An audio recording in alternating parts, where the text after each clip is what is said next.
In the misty hills of New England, where ancient secrets slumber beneath moss-covered stones, a young scholar named Thomas embarked on a journey that would forever change his life.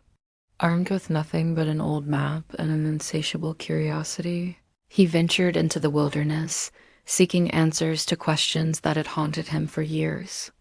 As the fog rolled in, obscuring the world around him, Thomas stumbled upon a hidden entrance beneath a weathered hill. The air grew thick with anticipation as he pushed aside tangled vines and crumbling rocks, revealing a dark passage that seemed to lead straight into the heart of the earth. With trembling hands, Thomas lit a torch and descended into the unknown.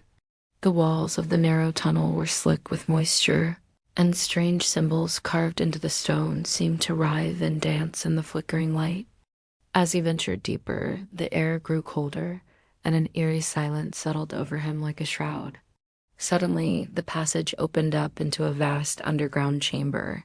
Thomas gasped in awe and terror as his torch illuminated the nightmarish world before him. Towering stone walls stretched up into the darkness, their surfaces edged with monstrous figures that seemed to leer down at him with hungry eyes. Whispers echoed through the cavernous space, their origins impossible to pinpoint, their words incomprehensible yet filled with malevolent intent.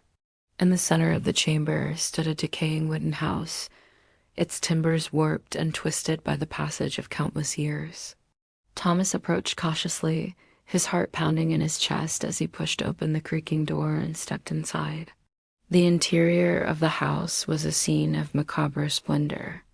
A long banquet table dominated the main room, its surface laden not with food and drink, but with bones of every shape and size.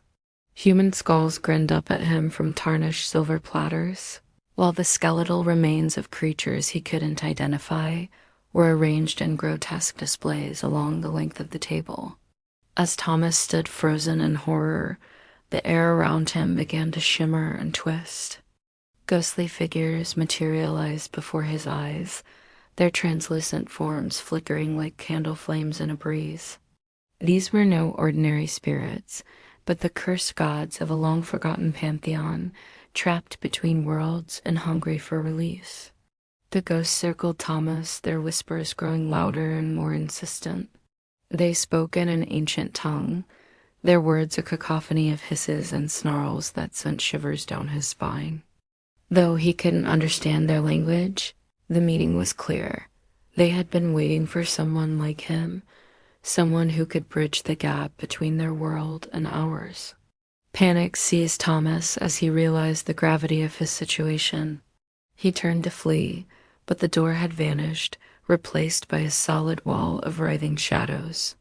The house began to tremble, its foundations shaking as if caught in the grip of an earthquake. Cracks appeared in the floor, widening into yawning chasms that threatened to swallow him whole.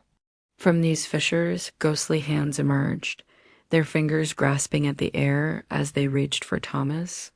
He stumbled backward, narrowly avoiding their icy touch, but there was nowhere left to run. The spirits closed in, their whispers rising to a deafening roar as they prepared to claim their prize. In that moment of utter despair, Thomas closed his eyes and whispered a desperate prayer to whatever benevolent forces might be listening. Whether by divine intervention or sheer luck, a blinding light suddenly filled the room, driving back the shadows and sending the ghostly figures scattering like leaves in a storm. When Thomas opened his eyes, he found himself lying on the damp grass at the base of the hill, the entrance to the underground chamber nowhere to be seen. The sun was setting, painting the sky in shades of crimson and gold, and a gentle breeze rustled through the trees. For a moment, he wondered if it had all been a vivid nightmare. But as he struggled to his feet, Thomas noticed something clutched in his hand, a small, intricately carved figurine, its surface covered in the same strange symbols he had seen on the walls of the underground chamber. It was proof that his experience had been all too real, a tangible reminder of the horrors that lurked beneath the surface of our world. As Thomas made his way back to civilization, shaken but alive, He couldn't shake the feeling that his ordeal was far from over. The whispers of the cursed gods still echoed in his mind, and he knew that the house beneath the hill was merely slumbering, waiting for its next unsuspecting visitor. In the days and weeks that followed, Thomas threw himself into research, poring over ancient texts and obscure folklore in an attempt to understand what he had encountered. He learned of other hidden places scattered across the globe, each one a doorway to realms beyond human comprehension. The more he discovered, the more he realized how little he truly knew about the world and its mysteries. As the seasons changed and years passed, Thomas never forgot his experience beneath the hill. He became a respected scholar in the field of occult studies, using his knowledge to help others who had brushed up against the supernatural. But always, in the back of his mind, he carried the weight of a terrible secret.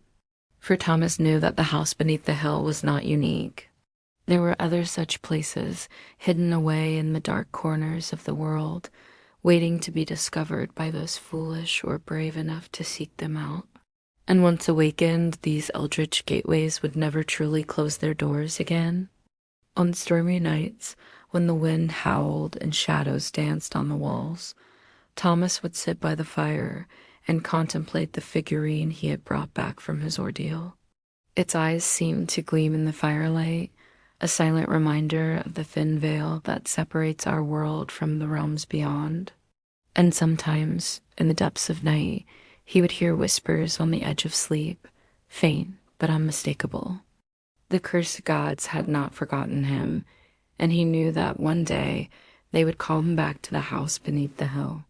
Until then, all he could do was wait and wonder and hope that, when the time came, he would be ready to face the darkness once more. As Thomas's story spread in hushed tones among those who studied the arcane, it became a cautionary tale, a warning to those who would seek to uncover secrets best left buried. For in the world of the supernatural, knowledge comes at a terrible price, and some doors, once opened, can never truly be closed again. And so the hill stands silent, its secrets hidden beneath layers of earth and stone. But those who know where to look might catch a glimpse of something otherworldly in the mist that clings to its slopes. For the house beneath the hill is always waiting, its doors ready to open for those brave or foolish enough to seek it out. And when it does, who knows what nightmares might spill forth into our world.